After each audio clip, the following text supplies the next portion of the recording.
Welcome. I'd like to, first of all, thank Jessica for that beautiful introduction, and Doug, thank you so much. And I'd like to thank Middlesex School for hosting this gathering, and thank you all for coming. It's really an honor, actually, to be connected with the mindfulness program at Middlesex School, which is really a unique and wonderful opportunity for the students here to actually get immersed in mindfulness, and for the Inward Bound Mindfulness Education Program, which is really a revolutionary program for our country to really make opportunities available for adolescents to really develop mindfulness in a retreat setting. Let me find out a little bit about you before we get started. How many of you are here as adolescents? Raise your hand if you're here as somewhere between 12 and 24 years of age. Okay, that's great. Well, welcome. That's fantastic. And how many of you are here as adults who once were adolescents? Okay, great. So that's the amazing thing about the adolescent period, is that whether you're an adolescent learning about it or an adult, it's actually relevant to you, and especially if you're involved in a relationship between adolescents and adults. It's a very special moment in life. So what I'm going to do is talk to you a little bit about this notion of Brainstorm, which is the name of this book that my daughter named, actually, who is a 19-year-old. And I have also a 24-year-old. And in helping them get through the adolescent period, and still be in it, actually, what struck me was that what was available for us as parents or available for adolescents in the popular literature was stuff that wasn't actually quite accurate for what science was telling us this period was all about. And so as I went through being a parent of teenagers and then in their early 20s for our son, I really wanted to dive deeply into the scientific literature to see what's actually known. And then the contrast between the myths that are out there and the science was so striking that I thought it would be important to put that out there. And when I was talking to my kids about it, it really became clear that there was nothing available for an adolescent, him or herself, to actually read about that period of life that was deeply going into what's really going on. And then when I looked even further at the books that were out there, there was nothing for both an adolescent and an adult to read and actually share with each other. They may not read it together at bedtime or anything, but they could at least read it separately and then have a conversation about it. So I decided to start looking into the science, looking into the literature, and put that together in this book.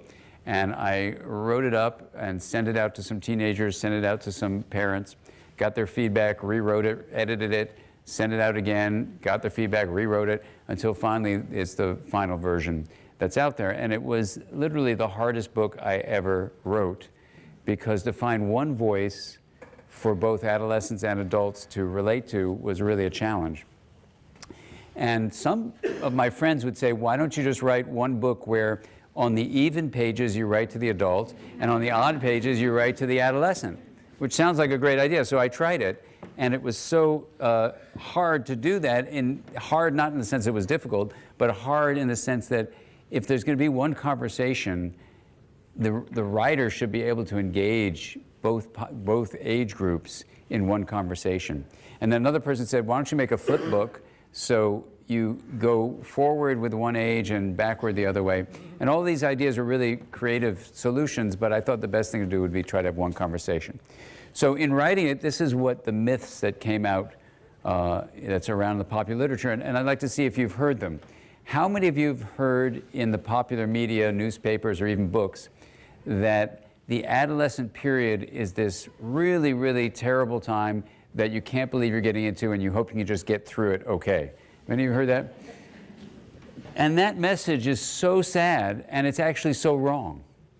As an adolescent, of course, if you hear that message, it makes you feel like, oh my God, what's going to happen, or what's going to happen to my peers? And so we're going to explore, in fact, how rather than being a period you have to just endure and barely get through, adolescence is an incredible opportunity for really wonderful growth.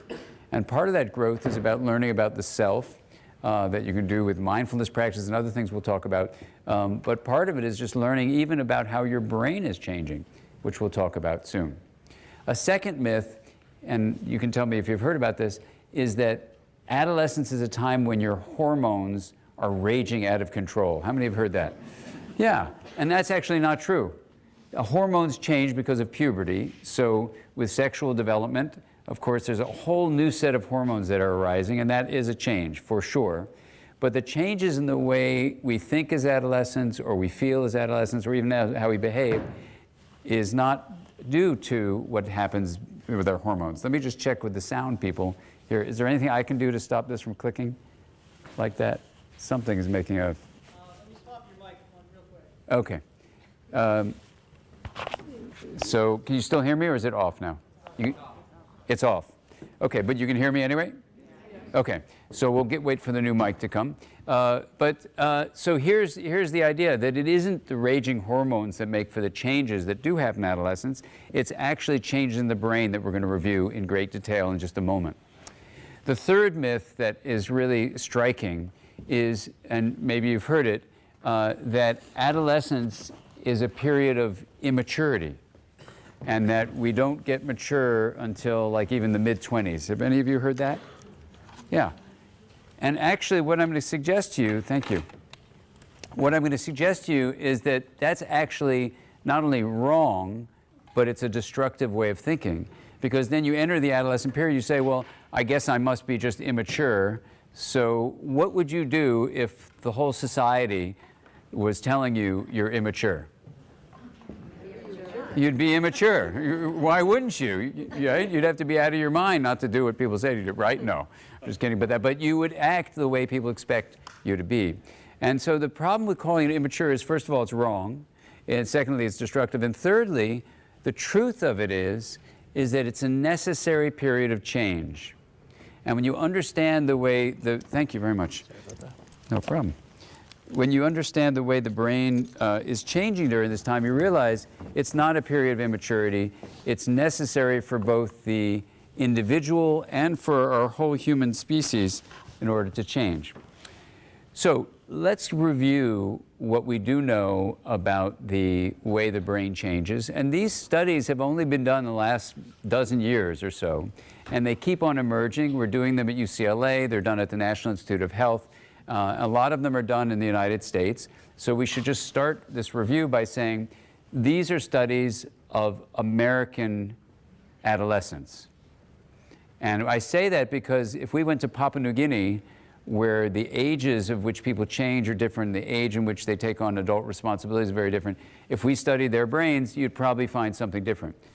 Someone from Europe asked me about some questions, and I've gotten this question a lot from European parents. Why do we send our adolescents away to college? Shouldn't they stay at home during college? Which is the way it's done mostly in Europe.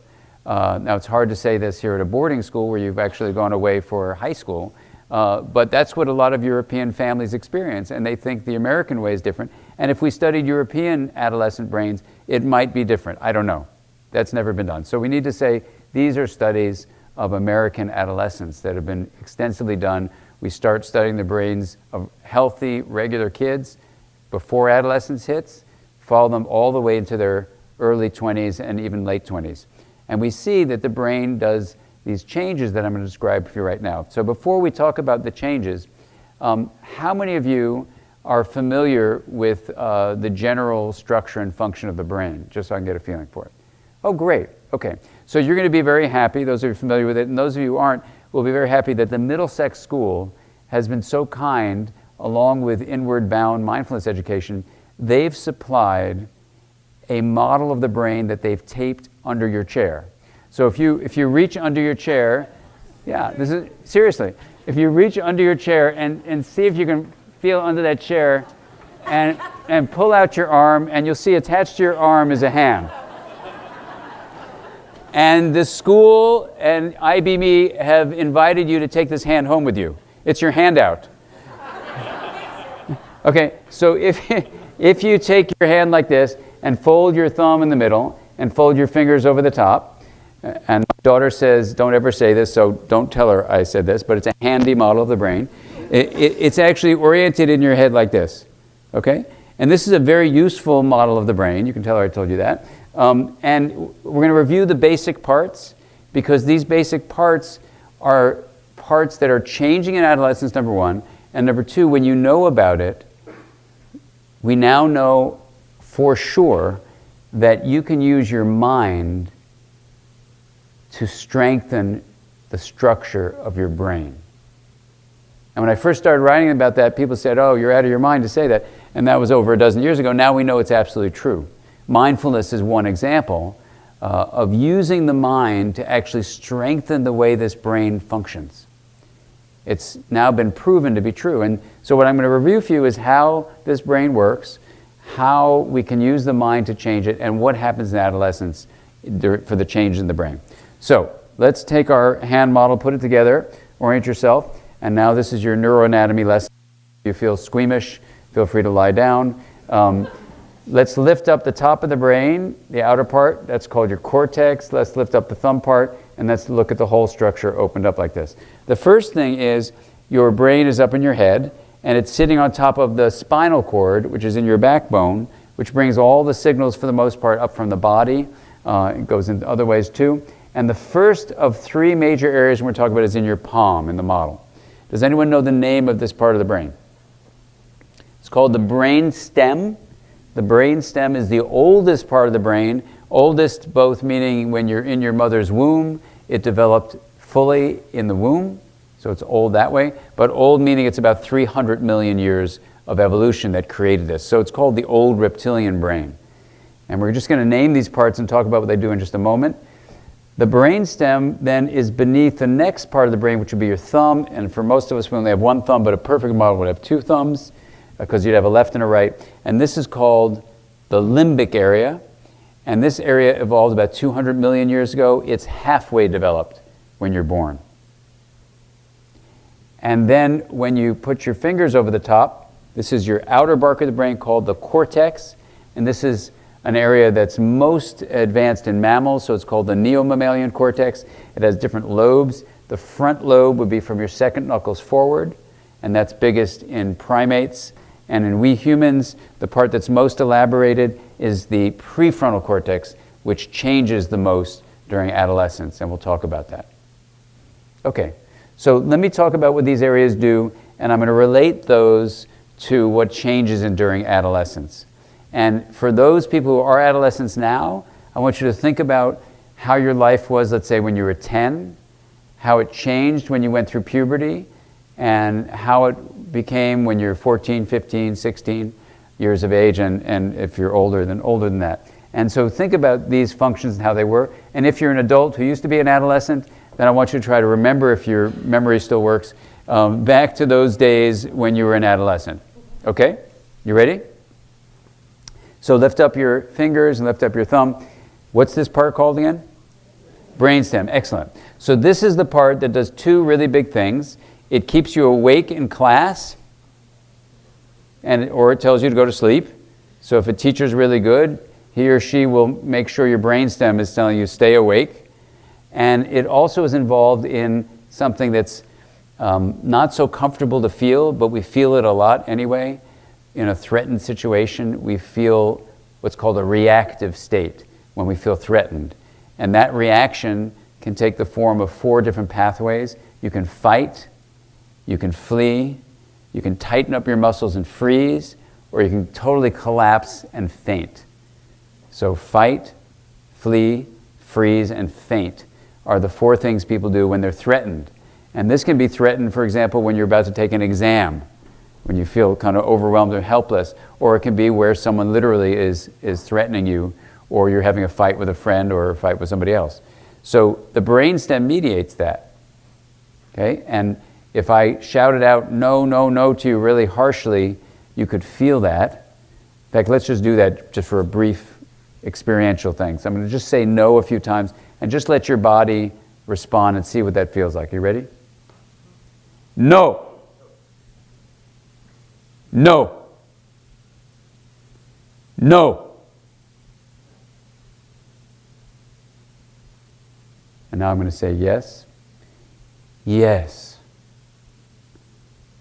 Yes. Yes. Now take a deep breath. And let's just see, with a raising of hands, how many felt the difference between the feeling inside of you with no and with yes? Raise your hand. Okay, that's just a test to see if you're awake. And shout out some words. What did no feel like? Harsh. Tight. Tense. Retreating. Shocking. Okay. Fear. Okay. And what did yes feel like? Gentle. Calm. Soothing. A smile. Okay. So in the brain we have two basic states that are created. And it's really important to experience this directly. One is a reactive state. It's like a no state. N-O, no state. And the other is a yes state, where you're receptive. And as we go through life, it's really important to monitor which state we're in. And as we interact with our friends, it's important to know what state they're in. And if you're a parent and an adolescent, you need to figure out what state each of you are in. Because if one of you is in a reactive state, it's not going to be too rewarding a communication happening. And to learn a technique to bring yourself from the no reactive state to a yes receptive state is essential. And actually that's what mindfulness practice allows you to do. If any of you are still feeling tense from the no, just do one more exercise. Put one hand on your chest and one hand on your abdomen and put a little pressure there. And you can close your eyes if you want and just feel how that feels. And now reverse it so the hand on top is on the bottom, the hand on the bottom is on the top. See how that feels? And now move it to whichever way is most comfortable for you.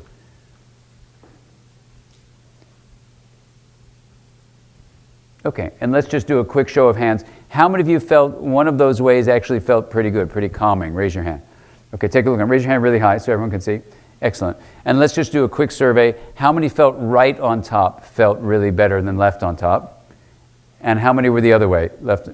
Isn't that interesting? Okay. Now for any of you adolescents who are thinking of going to college, and any of you think of going to college and want to do a study, no one has figured out why it's always the case. It's about a quarter of the population are left on top people, and 3/4 are right on top people, and it doesn't have to do with left-right handedness. So if you can figure that out, you can get a PhD. You'll be all set to go. No one has figured it out, but it's always true. And some people are both up and down, and some people neither one helps them. But the vast majority, over 90% of people, and I've asked thousands of people now that, I just wanted to see if it's confirmed. Every time it's the same way. So anyway, but this is a good technique to do too. So this is a very calming technique. I've done physiological measures on myself and other people who do this in the way that works, and you can show their whole physiology calms down. They've taken themselves from a reactive state to receptive state just with that movement. So just learning that is really, really helpful. It's a quick tool to know that you not only can monitor what's going on inside of you, but you can modulate it. You're not helpless, just say, oh my God, I'm reactive. You can learn a technique like that, or like focusing on your breath, that brings you to a receptive state. Okay, so that has to do literally with the brainstem working with other areas of the brain to tell you whether you're being threatened or not. And it's a deep process in the brain. So if you're in a reactive state, you need to realize that, and even if you say to the person you're interacting with, hey, I need to take a break, that's better than trying to push forward in a communication when you're reactive. Because reactive communication gets us nowhere. Very, very important to know about. Okay, now the limbic area is partially developed, this is your thumb area, so put that on over. Your limbic area is partially developed when you're born, and this is going to be shaped a lot by experience, especially experiences with your attachment figures. And I was just at a Harvard conference where we were talking all about this issue of how our relationships with our parents shape the way the limbic area develops.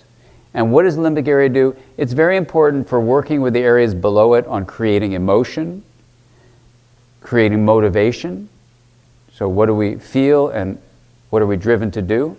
And it's also important for what's called appraisal, meaning it evaluates whether something is important or not and whether that important thing is good or bad.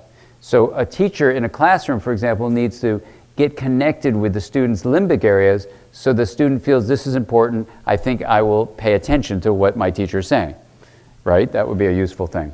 Or what my friends are saying. These are all ways the limbic area is evaluating the significance of something. There are two other things, memory and attachment relationships. Attachment basically is the kind of relationship we have with close others. So when you're 1 year of age, who are you attached to? Who? Your mother or your father or other caregivers. In fact, we evolved to have many caregivers, not just one. So we can have many attachment figures, not dozens of them, but we can have more than one. And those caregivers, those attachment figures are very important. So when we're upset, we want to be seen so we can be soothed and feel safe so we feel secure. Those are the 4 S's of attachment. You're seen, meaning your inner mental life of feelings and thoughts are seen by your caregiver. So that makes you feel not alone in the world. You're kept safe, so you're protected from harm. You feel soothed, so when you're distressed, communicating with your caregiver helps you calm down. And then you overall feel secure when you're in a relationship with that person. So it's pretty cool. And we as mammals invented this thing called attachment. And when you're a little kid, you're attached to your parents. And then interestingly, when you enter adolescence, this is the first big change we're going to talk about, the limbic area basically starts to change once you go through puberty. And instead of having dependence just on your parents, who else do you find you want to get connected to when you're upset? Your friends, your peers. And this is a big difference. Now you can say, well, that's really sad if you're a parent. I want my little baby at home, right? And I know I had to go through that when my kids started pushing away, and I'd say, what's wrong with her, that 13-year-old? She wants to be with her friends, not her dad. And I would say to her, let's go to the movies, like when she was 9. And she'd look at me and roll her eyes. She goes, I don't think so, you know? But that's good. Her limbic area was developing. Now, why would you have a period of time when the limbic area, which was so attached to your mom or dad, would say, hey, I'm going to get with my peers now more? Why would this be not a sign of immaturity, but a sign of a change that is necessary? It's nature's way to get you ready to move out. Yes? Would you want to add something too? And survival, right. You actually need, and there's a long biological reason for this, but you need offspring to leave the nest.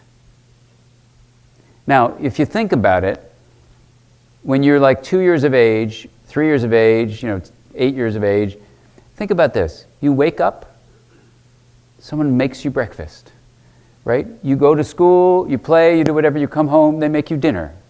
They tuck you in at night. Why would anyone in their right mind leave that situation? Like now that I'm saying it, I want to go back. Mom, where are you? If you think about it, who in their right mind would leave that? Well, you've got to change your mind by changing your brain. This is the thing. So the first change we're talking about is the limbic area is getting ready to become more active and push away from parents being the attachment figures only. Doesn't mean you have to isolate yourself, but you get ready to push away from only being with your parents. Okay, so that's the first thing that happens. The limbic area is also then communicating, if you put your cortex down, with the cortex, and the cortex is what we use to map out all sorts of things. Like when I move my hands like this, the way you see them is the back of your cortex is making maps of what's going on. The front of the cortex, the side is for mapping out sound. The upper side is for mapping out your body and where it stops and starts. And the front part is for thinking, and the frontmost part is for doing all sorts of things, which I call mind-sight maps. Mind-sight is the ability to see the mind of yourself or others.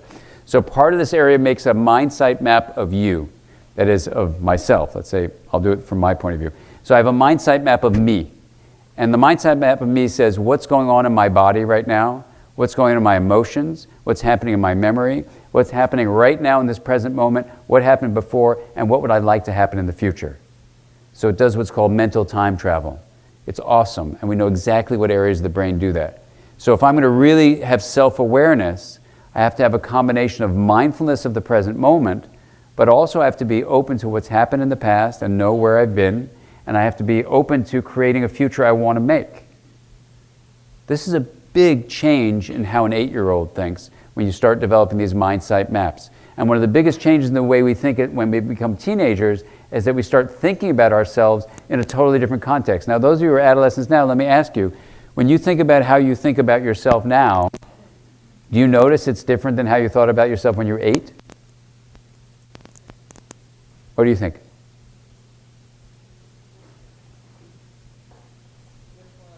And any one of you.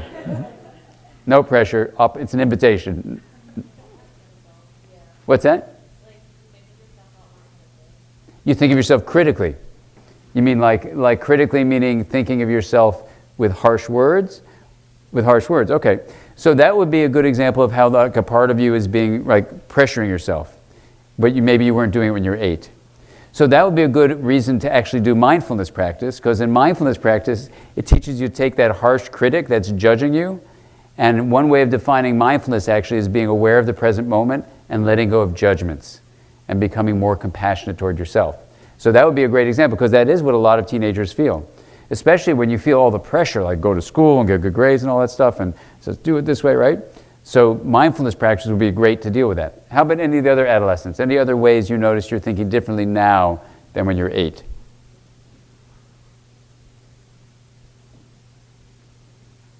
Okay, any adults who once were at, oh, did you have something?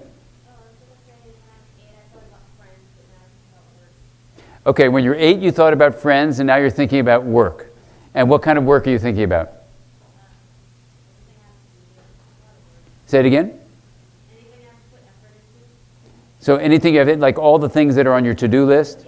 Yeah, so okay. So now this prefrontal cortex is now not just thinking about friends, it's actually planning out what's coming next. What do I have to do? What do I have to do? And actually mindfulness is helpful for that too, because you can actually have your plan, and instead of having anxiety and pressure about it, it just lets you see the plan without having it loaded up with anxiety. So that would be a good example of how the adolescent brain changes, because you start to think about the future and what you have to do in very different ways, because this prefrontal cortex is developing now. So as these changes are happening, and they're going to keep on changing to the mid-20s, so we say the adolescent period actually goes from around 12 to around 24, more or less, like the second dozen years of life. It doesn't end when the teenage years end. And what we know then is that this is not a period of immaturity, but let's review what it's actually a period all about. The brain is changing in a way that gets the adolescent to push back on the adults that raised her or him.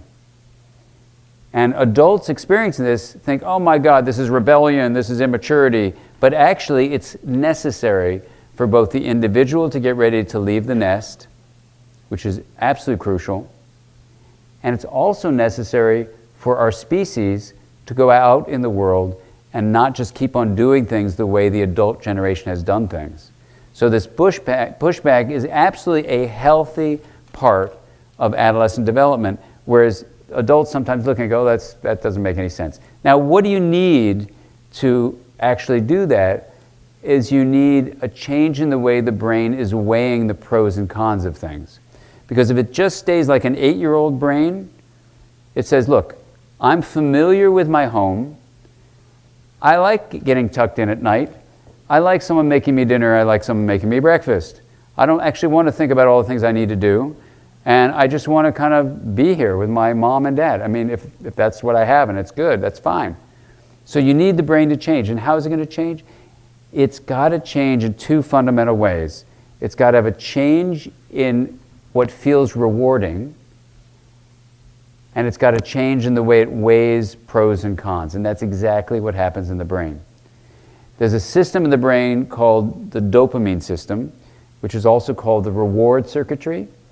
And once you go from being 8, let's say, to 14, the dopamine system changes in a very profound way, where dopamine gives you a feeling of satisfaction. Like, I've done this work and now I feel like I've completed, or I've done this sport and I've worked out and I feel like I've completed it. And then you get a dopamine squirt, and that's great. But the dopamine levels in adolescence, the baseline levels drop, which means that you are no longer content just doing what you're doing, because there's a feeling like I got to be doing something. And that's why some adolescents feel boredom if they're not engaged in doing something, much more than they did when they were 8. So that's one change. The second change in dopamine is that the release levels are much higher. Now what that means is that when you do something you're passionate about doing, the dopamine release is much higher and you feel a deeper sense of reward. Now, this change in the reward system is crucial because one of the most important kinds of experiences that release dopamine are doing new things, novelty. Doing new things actually secretes dopamine. Now, the upside of that, and there's always upsides and downsides to each of these changes, the upside is that you be driven to do new things, which is kind of cool. But the downside is what? What's the downside about doing something new? It's dangerous. When you go out away from the nest, it is dangerous, right? So the brain's got to do one more thing to deal with that danger. It has to do something else. And what it does is it changes the way the limbic area and the cortex work together to evaluate the pros and cons. And the formal research term, and you can tell me whether this is a term you feel comfortable with, but it's a term in the science. It's called hyper-rational thinking. And the hyper-rational thinking means that, let's say, you get into a car and you're 16, and you say, I'd like to drive this car 100 miles an hour. And it's 2 in the morning, so the chances of someone being on this street at 2 in the morning are so low that I'm going to do it. Because how exciting would that be to go 100 miles an hour in my mom's car? Right? So the rational part of it, it's true. At 2 in the morning, there's probably no one out on the street. The probability rationally is that it's like that. But let's say there's a 10% chance that someone is on the street and you're going 100 miles an hour. What might happen?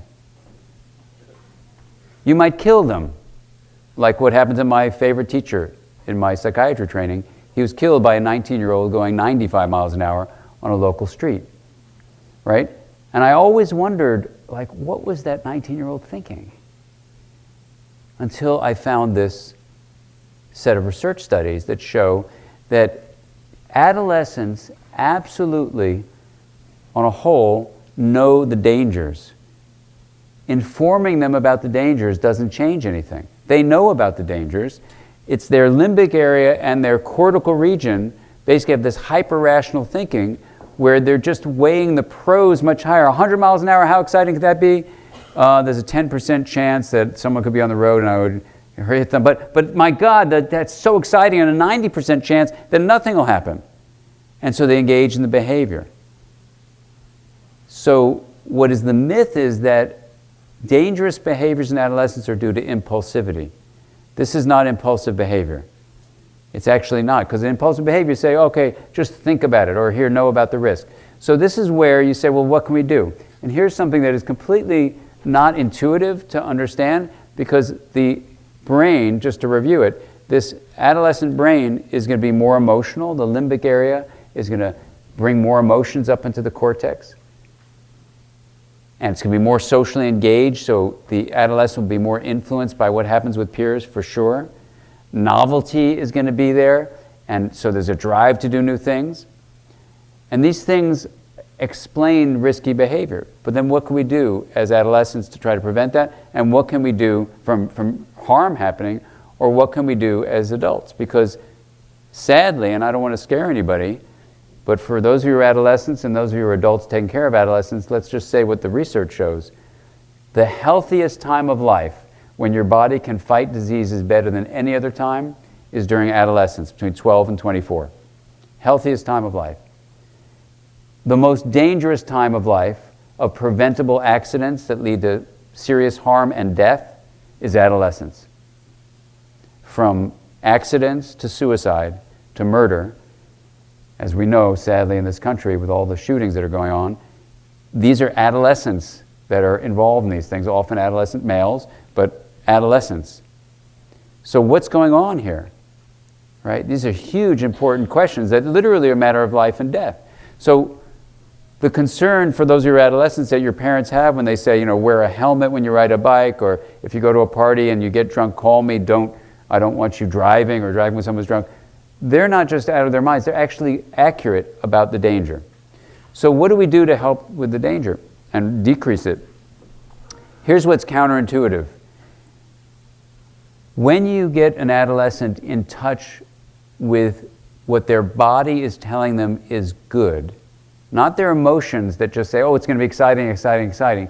But I mean literally, we now know around your intestines, literally around your gut, you have neural networks that are like a gut brain.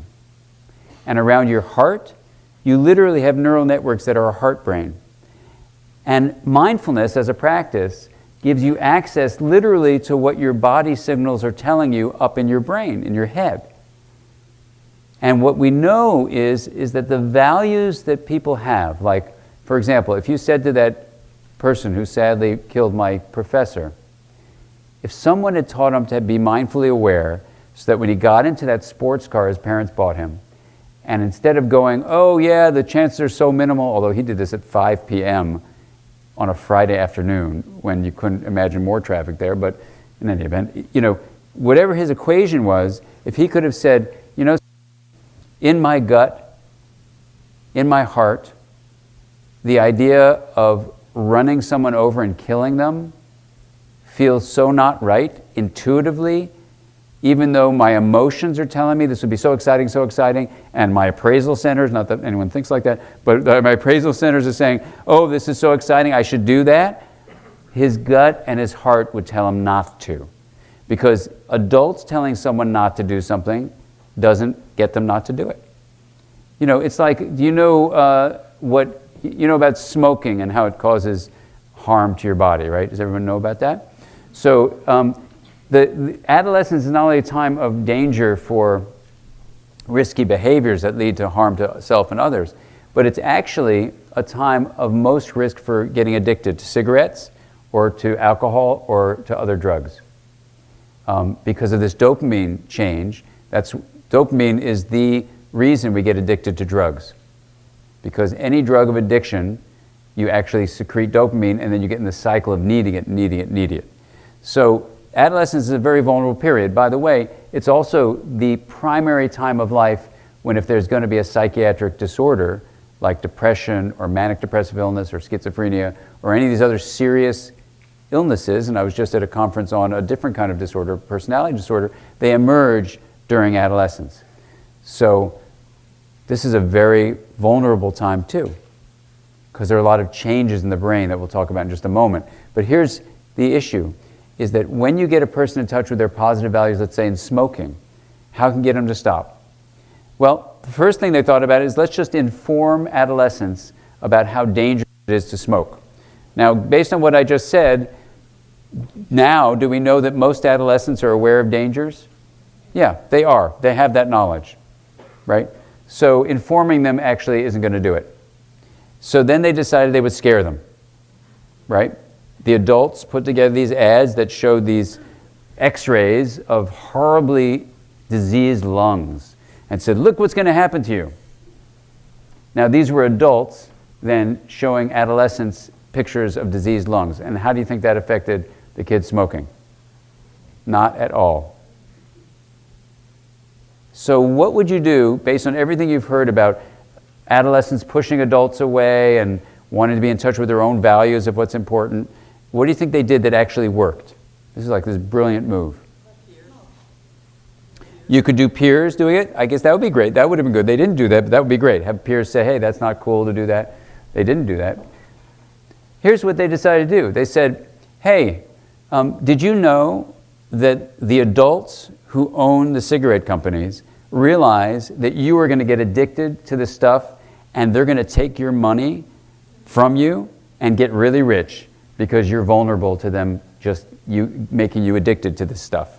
And the kids stopped smoking. Why would they let an adult treat them like that? Right? So it was a perfect ad to say, look, this is what's happening. The adults really want you to do this. They said, I'm not doing it. You know?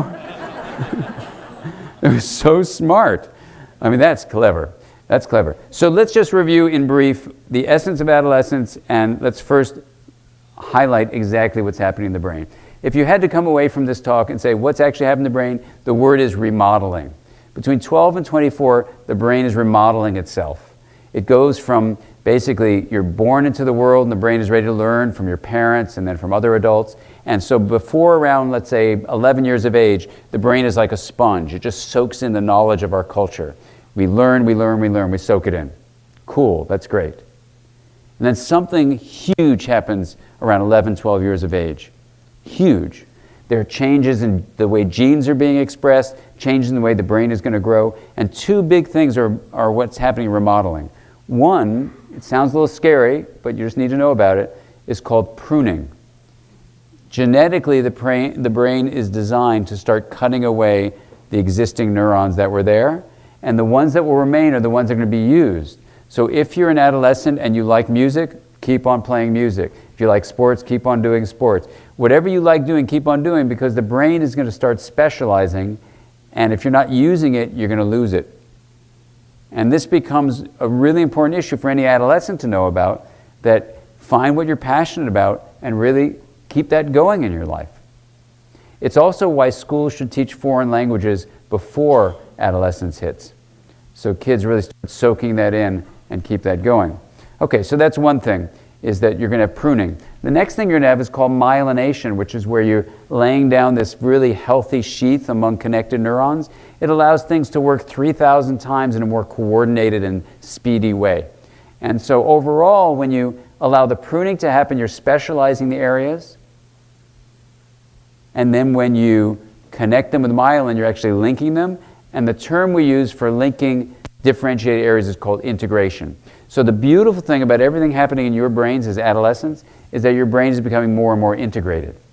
The more integrated it is, the stronger it is, the more efficient it is, the more coordinated it is, the more resilient you are.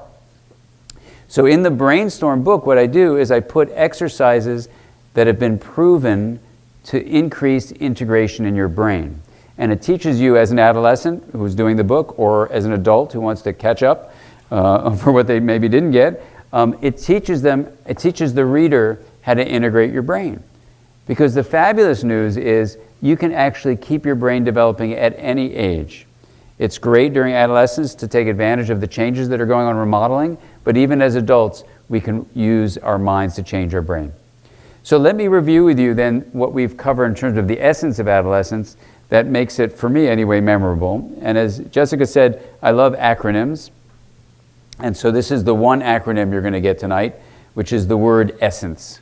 E-S-S-E-N-C-E. Fortunately, we've covered everything, so this is a review. The first thing, E-S, take your brain model out. And this, by the way, you do get to take this home, so that's fine. What we said is that research shows that the limbic area in brainstem and body are going to be producing more signals that influence the reasoning of the cortex. Those signals are the source of emotion. So ES, emotional spark. The first of our essence is emotional spark. We are more filled with passion during the adolescent years. And the sad thing is, as adults, sometimes we lose that passion. And so this is the first element of the essence, emotional spark, that we need to think about as adults. Maybe we need to try to reignite in our lives. So the emotional spark is absolutely how the brain changes. And the drive of that, of course, is it gets you to get ready to leave the nest. Very, very important. The downside is what? Emotions can be really confusing sometimes and look like they're too stormy and a different kind of brainstorm, and you're all over the place. So for sure, there's a downside to it, but to use mindfulness practices, and the larger term I use is time in, where you go inward and develop your ability to see the mind, which I call mind sight. These mind sight skills, one of which is mindfulness, allow you actually to balance your emotions more. And it's why learning mindfulness during the adolescent years is so important. So that's the first thing, emotional spark. SE, can anyone guess what that is? Social engagement. As we said, the adolescent period is a time to connect with your peers. It's absolutely necessary for your own development. Why would that be the case? Well, that's right. You cannot survive alone. We don't have big fangs. We don't have big claws. We are incredibly social species. So as you get ready to leave the nest, here's the issue. Having membership with your peer group for most adolescents is literally a matter of life and death.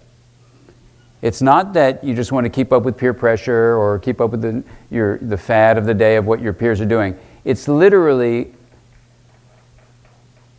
millions of years of evolution that have been getting you ready for this moment to leave the nest, and you do that by being in numbers.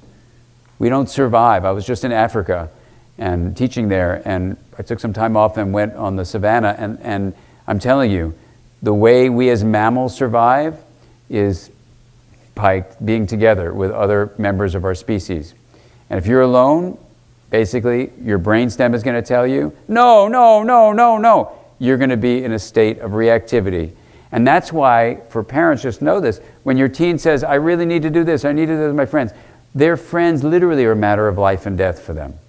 That's just a feeling. It's not just they're being superficial. It's a deep brainstem limbic feeling that is created. And so this social engagement is really important. Now, the downside, of course, is that you may cave into peer pressure, but the upside is that what do we know is the best predictor of health in your relationships, health in your life throughout the lifespan. Every study shows supportive relationships are the #1 predictor of your medical health, your mental health, and even how long you live. And sadly, some adults forget about that and don't cultivate and maintain their friendships. So social engagement, really important. Okay, what do you think the N is of essence?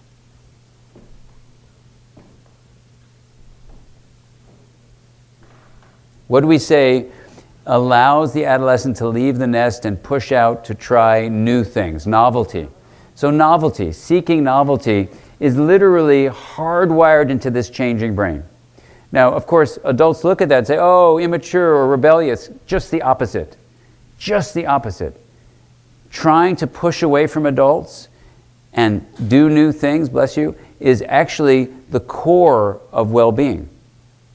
Right? So we as adults have to address that. Now, the downside, we've said, are the risk-taking behaviors. That's not so good. And in fact, it's a real danger. It's super real danger.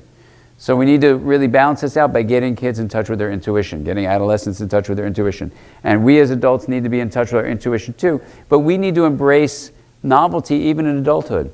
One of the best predictors of your brain growing throughout adulthood is how you try new things, not just keep on doing the familiar. And yet a lot of us as adults, what we do, and don't worry about this, adolescents, you don't have to do it that way. But as adults, what happens to us?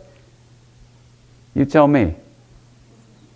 You get into the familiar, same old, same old, same old, and pretty soon your brain carves out the same circuitry, does the same thing over and over again, and instead of things looking fresh and new and exciting, instead of you feeling really deeply grateful for how amazing it is that we're even alive, right? And if you practice mindfulness, you can have the experience where literally the ordinary becomes extraordinary.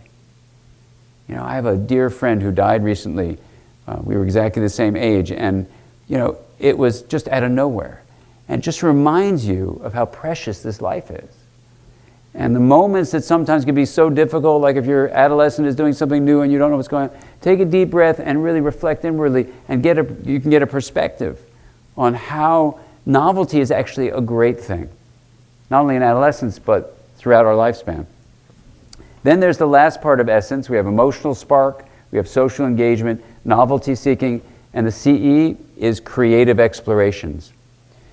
You know, when middle schools and high schools ask me to come consult to them using this kind of brainstorm set of ideas, and they say, how should we organize our curriculum? And we have one whole province in Canada that's thinking about reorganizing it. What I say is this, I say, if you look at the emotional spark adolescents have, the passion that they have, that a lot of adults have lost, if you look at the social engagement they have to collaborate with each other rather than compete with each other, the novelty that they seek out, and the creative explorations that in various ways they're going to try to put new combinations together, where you probably realize this, that in science, in art, in music, and in, of course, technology with our digital world, those advances primarily made by adolescents.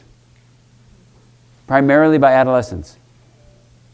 In small ways and big ways, adolescents approach the world and say, you know something, the old world was like this, I don't need to do it that way. And that's why our species as a whole have adapted to every aspect of this planet. we've gone out and done things. So what I say when these schools ask me to consult is I say, look, here's what I need to ask you. And I don't know if this is true at Middlesex School, but in general in schools, when they ask me, I say, tell me what it's like in middle school. They go, our kids are so disengaged, they don't care, they're bored, we don't know how to really get them interested in what's going on. I said, how about high school? They said, just the same. They're just pressured, so much homework, they can't deal with the pressure, and they worry, and they think that which college you go to really makes a big difference, and they're so pressured. And I go, well, yeah, this is an uncertain world. You want to grab onto something that's certain, like a score or something like that. I said, but what would happen if you actually took this essence of adolescence and organized an entire curriculum around it? What would that look like? And they go, what do you mean? I said, well, if you take the passion that's built into the adolescent brain to have these subcortical areas pushing emotion forward, the emotional spark, and you take the social engagement and get adolescents to actually work with each other rather than against each other, if you get them to collaborate rather than just compete and demolish each other, and and the novelty, what if instead of saying, here's what the curriculum is, this is what we as adults have decided you must learn, and here's the test, and there's a right and wrong, what if you take a new approach to that and let them use their drive for creative exploration and say, look, here's what we're doing. You're in 6th grade, you're in 7th grade, you're an adolescent now, we know how your brain is changing, we're going to honor that. So here's what we're going to do. You're going to assemble yourselves in groups, and you're going to pick one of these 7 huge world problems, right? Climate change issues, famine, with people not having enough to eat, pollution, war, violence, all the things you can imagine. You set them up. You say, so we as adults have created a world that you're about to inherit that's not so good. We've kind of screwed up. And we can't figure out how to get out of this mess. So here's your job. You're going to use whichever of these 8 areas you're passionate about, assemble in groups. You're going to engage with each other, the social engagement. You're going to look for new ways to approach things because we've got to fail. And you're going to find new creative solutions. And you know something? Not only would they learn to use the teacher as a consultant to help them find information and get experts in and all that kind of stuff, but I would bet you the kind of solutions that adolescents would come up with might just turn the tide and make this a better place to live. That's how deeply we need to respect the courage and creativity and collaboration of adolescents. So rather than all those myths, that they're immature and they're crazy and they can't focus, or all these things that you just have to barely get through it, we gotta change the cultural conversation and actually tap into this unbelievably creative group of individuals, support them in being exactly who they are and reaching their full potential. And it's a win-win-win situation, because when adults realize that they too can reignite their emotional spark, get more socially engaged, have more novelty in their life, and actually put creativity in their life, they're going to make their brains healthier, their own brains. They're going to have better communication with their adolescents. Adolescents are going to benefit because they're going to actually be able to tap into their fullest potential. With the techniques of mindfulness practice and other ways of knowing about your body, these mind-sight skills, for example, that you learn in the book, this is an opportunity for us to change how we approach this whole period of time. And when we promote more integration in our lives as adults going through this process and also as adolescents, the result of integration is resilience and kindness and compassion. So all the ways we often live with harshness and a feeling of pressure, the studies are very clear. When you do these practices, when you actually take this approach, you can approach things rather than withdraw from them. You can calm your anxiety. You can release your harsh critic inside of yourself. You can collaborate more. You feel more connected. You keep your brain young. I can list all the ways your immune system is better, your caps on your chromosomes will be improved. There's all these things. A study just came out that if you do these things, this was in the proceeding of the National Academy of Sciences, a study came out, if you take a life of compassion and connection and equanimity, which all of these things we've been talking about can create, there's actually a gene, a set of genes on your chromosomes that will be turned on that will prevent diseases. And I'm not exaggerating that. That was just published in one of the most prestigious scientific journals. What you do with your mind changes every aspect of your life, including the way genes will help prevent disease. It will actually increase the enzyme called telomerase. And Elizabeth Blackburn won the Nobel Prize for discovering this whole system. When you do these mindfulness practices, you'll increase the enzyme telomerase that maintains and repairs these things called telomeres, which are the caps on chromosomes that allow your cells, when they divide, to maintain their integrity. When you do these practices, you'll increase your immune system's function so that you'll be able to fight infections better. When you do these functions, you're going to actually take the integrative fibers of the brain, the ones that we want to grow during adolescence and we want to maintain in adulthood, and you will grow them more. I'm not making any of this stuff. It's all in published. The most prestigious scientific journals around are publishing these carefully done studies. So that's the invitation. Bust these myths that have totally been distorting what the adolescent period of life is like. So for the individual and for individual families, it's going to lead to more collaboration and deeper understanding and more compassion across the generations. But for our larger world, think about it. Imagine the creative, collaborative intelligence that can be released if we make this happen. Now, no single book can do this, but an entire cultural shift can happen. It's called cultural evolution. And I don't want to put the pressure on the adolescents in the room or the adults in the room, but I want to just invite you to think about this. Change only happens when individuals working together in collaborative groups bring the intention to bring a positive change into the world. And this is really something you can do. This is something we all can do. And I invite you to participate in how we can really bring a more creative and compassionate approach to adolescence, to our adulthood, to our life together on this home we call Earth. Thank you so much for your attention, and welcome.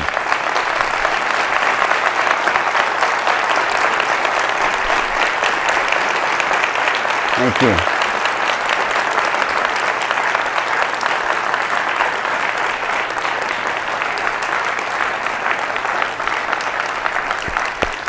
Thank you so much. Thank you. So welcome to the journey. It's going to be fascinating to see if we can do this. You know, it's a busy world out there. There's a lot of stuff happening. And when we take this inside-out approach, the potential is huge to make a positive difference. So we have time now for questions, right, and discussion. So I'm happy to take those. I don't know if we have a microphone to go out in the audience or how, or I can just repeat the question. There was a mic. It used to be here. Let's see. I don't see it. Yes, I'll repeat your question while we're waiting for a mic. When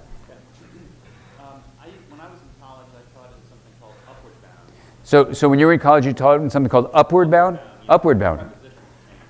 Okay, in preparing for change, yes.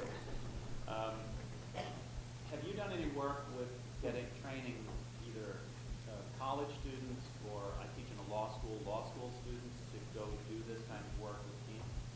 Good. Have I personally been involved? I run the Mindful Awareness Research Center, which actually has a connection with Inward Bound mindfulness education. And so we actually have a training program that we do. We have people fly into UCLA, and we actually do train people to go out and be mindfulness facilitators. So if you're interested in that program, it's the website is marc.ucla.edu. And I don't know if IBME is doing any of that training, but we're affiliated with IBME, and so you can check out what we do. And you know, law school is a really important place to do this. Medical school is a really important place to do this.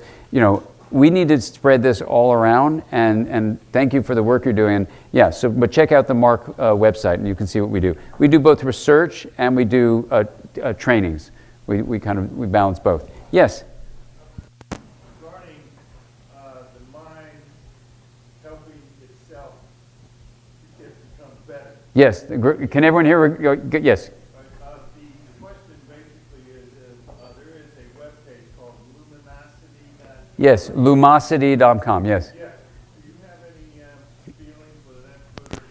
Yes, well, you know, lumosity.com is done by a bunch of Stanford neuroscientists and others And I haven't seen the research to back it up, but colleagues I have who do it enjoy it and they find it's useful. Just up the bay from Stanford, up at UC San Francisco, there's another program which does have research that's clearly available, but it's not as well developed, and that's called positscience.com. And that was the original online keep your brain stimulated program. And I do know about Mike Mrazek, who actually runs that, is like a top-notch person. I just don't know the science behind Lumosity to say. My friends who do it really enjoy it, and that's beautiful, but I haven't seen the research. But it's certainly out there all the time, and it might be fantastic. I just don't know what the science is behind it. But if you're interested in one that's absolutely validated, look at Posit Science, POSIT, and then science.com or dot something.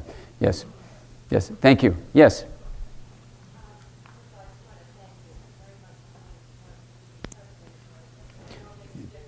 Thank you.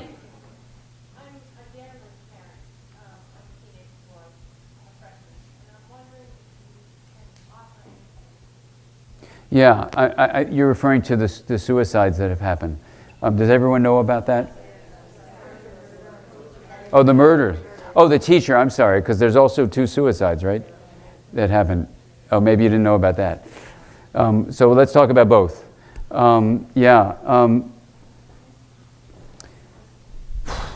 It's there's so much to say about it. First of all, my condolences for the family and for the teacher who was killed. And the small part that I looked at was that the people who knew the young, the adolescent, I guess he was 14, who has been arrested, said that they didn't detect anything in him that would make them worry, which of course makes us all worry. So I would like to know more about that. When you look at the essence of adolescence, the emotional spark, the social engagement, the novelty seeking, the creative exploration, nothing in that is about murdering somebody. So because the adolescent period is a time when you get the onset of psychiatric disturbances of all sorts, probably because of this pruning that goes on, where a vulnerable individual, for either genetic reasons or experiential reasons from family life or genes or a combination of the two, has the adolescent pruning going around. With stress, that pruning can become worse. You can get the release of regulating behavior and the release of anger and all sorts of things that can explain, unfortunately, stuff like that can happen with a psychiatric disturbance. I mean, just take, for example, John Lennon. When John Lennon was murdered, it was from someone who had a psychiatric disturbance. So there are times, sadly, in our world where there are guns available that, although actually that wasn't even the gun, was it? Yeah. Sadly, we live with these horrible, horrible things that happen, and I don't know if the school is going to examine its own community and see if there was anything that could be done. Sadly, sometimes there's nothing that can be done to prevent something like that. I mean, I'll just say that. So we need to see how it all unfolds. Just to give you a comparative example, a dear friend of mine had a situation where a relative was in a school where the person had a psychiatric meltdown in college in a dorm, and instead of the dorm realizing this person was in trouble and they could have detected it, they just isolated this person, isolated him. This is an adolescent, 19, isolated him, and then ultimately a terrible tragedy happened that could have been prevented if the community had taken responsibility for the members of the community. That's not always the case. There are sometimes people that are not even being bullied, there's nothing happening, and there's just disturbances, sadly, in the mind, and these terrible things can happen. So, in terms of what you can do as a school, the community needs to get together and people need to talk about the feelings about what happened, of course, and be open about that and how scary it is and how vulnerable people feel. And I watched I think it was the Today Show or something, where they had 3 of her high school friends who were talking about her life, and finding a way to really make sure everyone talks about their feelings is the most important thing, because now basically your school community, the whole world, but the people close to this teacher, will be in a state of grief, And grief is not it's not a problem to be solved, it's an emotion to be experienced. And that's really an important way to recognize it so that people don't have to feel ashamed of the terrible feelings of helplessness, thinking I should have protected her, I should have known, I was with him in my class, why didn't I know he was going to murder her? These are things that sometimes cannot be known. And letting people release the guilt they may feel and having the school reflect on that. And that's totally different if we were to hear and I don't know about it, you can tell us. If the school said, well, this kid was being bullied and no one was doing anything about it and he was screaming out of control and said he was going to kill people and everyone ignored it, that's like a completely different thing. And that does happen, like with my friend's child. But if it hasn't happened, we just need to know that's a part of, sadly, being human, is that there can be very disturbed people and you don't see it. Does that help at all?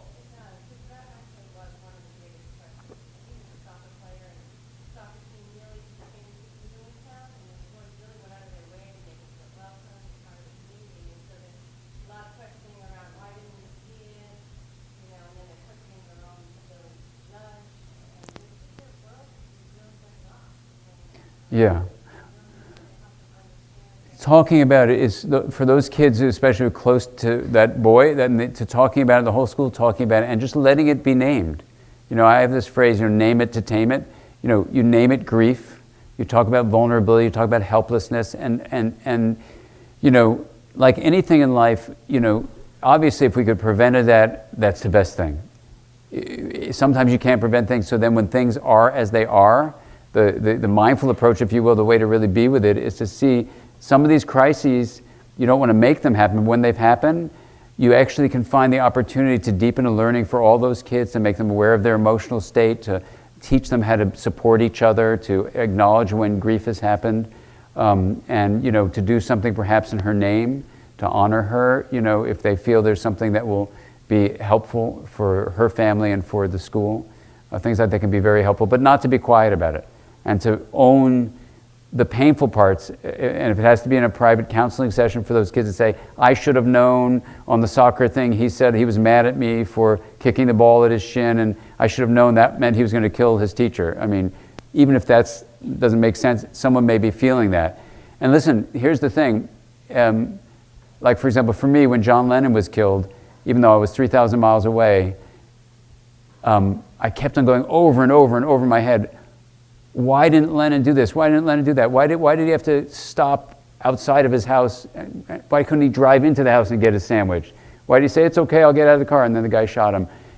So when we feel helpless, we go over and over and over and over and over, and our cortex does this, and feeling of helplessness. And so that's just something to name. And it's a part of, sadly, growing up in the world is being open to that feeling. And still being able to have joy in life and moving forward through your grief, but realizing, this is just what it means to be human, and it's what an adolescent can struggle with. It would be much harder for a younger person to embrace that, but it's important to have that conversation. Yes, thank you. And I did bring up the suicide. I hope that wasn't new for those of you. You've heard of that. It's all of the news. And that's just another sad thing. A lot of people will feel, why didn't I know? Why couldn't I have prevented it? And communities gathering around talking about this. Very important not to, as you know, not to make a hero out of the person who died, because sadly, there's this thing called contagion. You all know about that, right? Where, you make a hero out of a suicide completer, and other people will commit suicide because they look at that hero status and they feel, well, I feel so empty right now, I'd rather be a hero and be dead than be empty and be alive. And then other people kill themselves. So we've learned a lot about not making those people into heroes, just for the sake of the living. And so talking about feelings of despair. Suicide is a very serious risk during adolescence in general, and finding a way to get people just in touch with what that feeling is like of helplessness. And it isn't even depression so much as what my teacher who started the American Suicide Prevention Service, Ed Schneidman, would call psych ache. You ache so much and you feel no relief. You feel so helpless that you think suicide is actually going to solve that problem, not even realizing how much pain it would cause everyone in its wake, but you just feel so much pain. So having people realize they can get relief from that pain is the crucial thing to do. Yeah. I'm glad you're talking about this in cultural terms. Yes. Because I see. Can everybody hear? Okay, so I'm going to repeat. If you say a little bit, I'll repeat it. We don't have a microphone. Did it go away? Sorry, if I stood up. If you stood up, that would be better too. Yes, and face this wonderful group. Okay, I'm very glad you're talking about all of this in cultural terms, because the therapists I see, a lot of parents, and they are terrified their children are falling behind, and this falling behind is SAT scores and the right college, and I even see it, my sister's the director of a preschool, and she's badgered by, she's a gifted teacher who just allows play and creative play, and parents are preoccupied about the curriculum. Yeah, well, preschool's a little late. They should have started when their kid was 2. The parents are the most nervous people on the planet. Yeah. Well, And I call it falling behind, it just falling behind for what? for what? Yeah, exactly. Well, let me address that. First of all, the idea of culture, culture is basically just relationships and the communication we have and the ideas we spread around. So when we talk, for example, about making these ideas a part of cultural evolution, it's absolutely the way we've been evolving as human beings is by cultural evolution, not so much by genetic evolution in the last definitely few hundred years, but even thousands of years. So this is a really important issue. How many of you who are adolescents right now in the room feel pressure academically on what's going on with you? Raise your hand. Let's see. So you can see it's most people are raising their hands. And you know, my kids just went through the high school thing and one just finished college. The sad thing is if you look at the research, and the parents are probably going to be mad at me for saying this, but the research really shows is that if your adolescent is focused on what they're doing and passionate about what they're doing and pursues that with a lot of gusto, but keeps themselves healthy in the face of that without overly getting stressed out, they're actually going to do well no matter what school they go to, and that what college they go to has absolutely nothing to do with anything that happens in their life. How much money they will make, how successful they will be in their careers, their social relationships, or their happiness. Zero. Zero.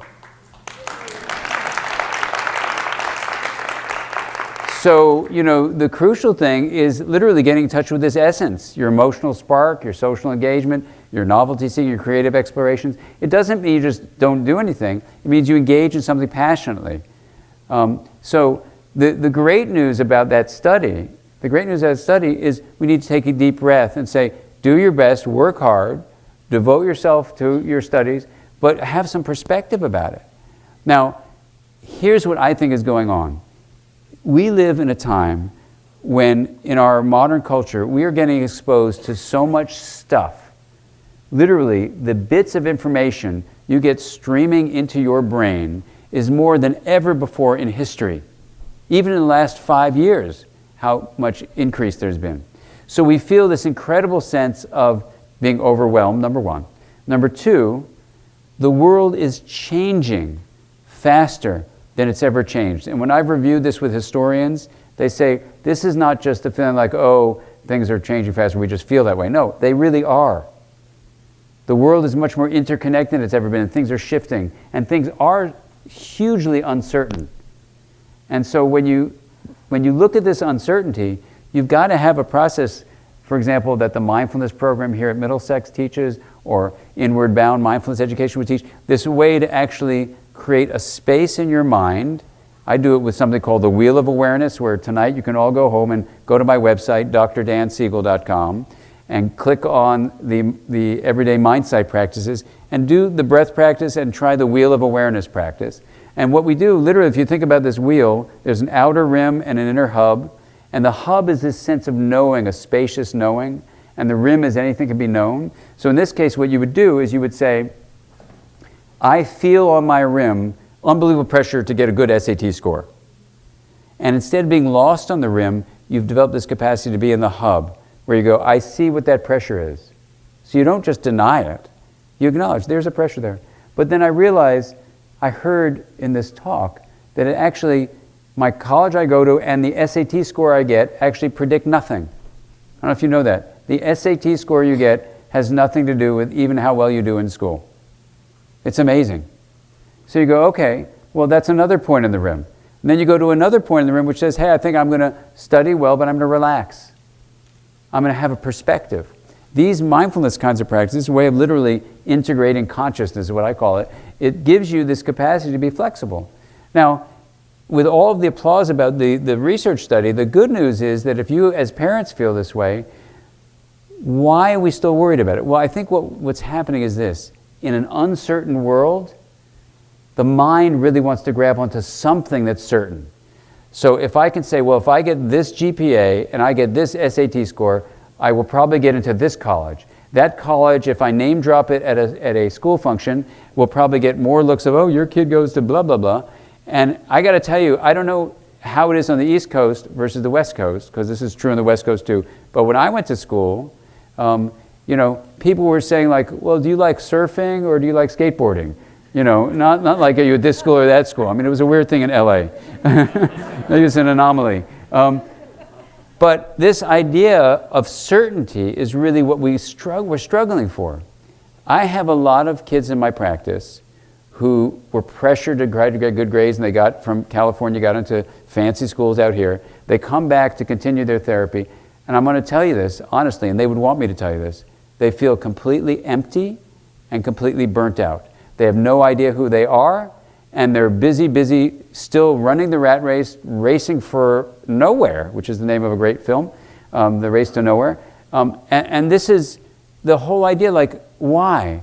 It's this sort of cultural delusion. Delusion is something not consistent with reality, that if I grab something certain, like I got this degree from this place, everything is fine. No, actually that isn't fine. It's just an illusion you went after because you wanted a feeling of certainty.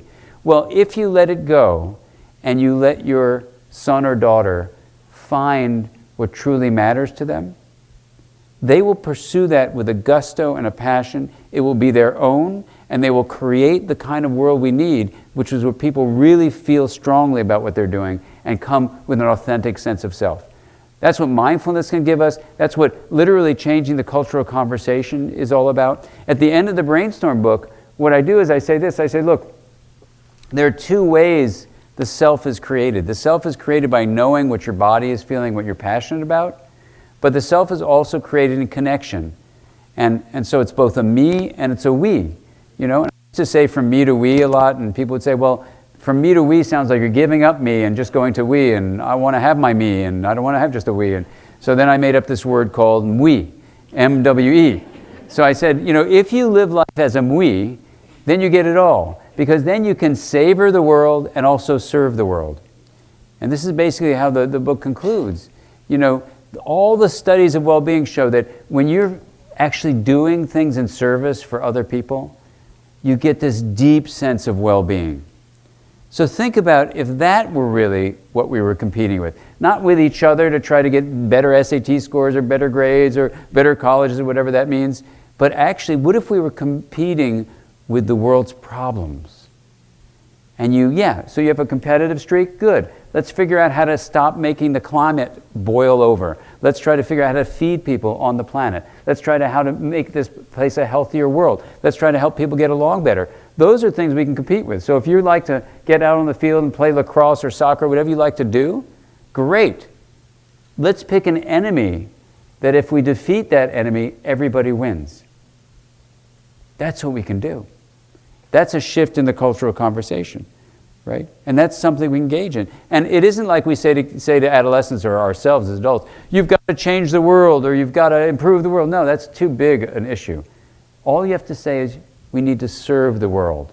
And at the same time we're serving it, because that you can be in control of, you can be certain of that, you also can savor the world and keep on enjoying it. There's a wonderful poet named Gary Schneider, who is a poet who's been writing for years about our planet. And he says this beautiful thing. He says, don't try to save this planet out of guilt. Save this planet out of love, because you love the earth. And that's what we can do. And that's literally creating the love around things. And that love is like candlelight, When you have a candle that's lit and another candle comes to you that's unlit, and you light that candle, and now you have two candles, what happens to the light of the first one? doesn't diminish. It doesn't diminish. This is the kind of world we need to create. There's something called sympathetic joy, which doesn't exist much in the world. What sympathetic joy is when you see someone succeed, you get really excited for them. When you see someone happy, you're really happy for them. Think about if we could make sympathetic joy a part of our planet. Everything would turn around. Instead of trying to rip people down, we'd try to put people up. And there's no reason we can't do that. We can do that. We really can. And that's the kind of world we can create.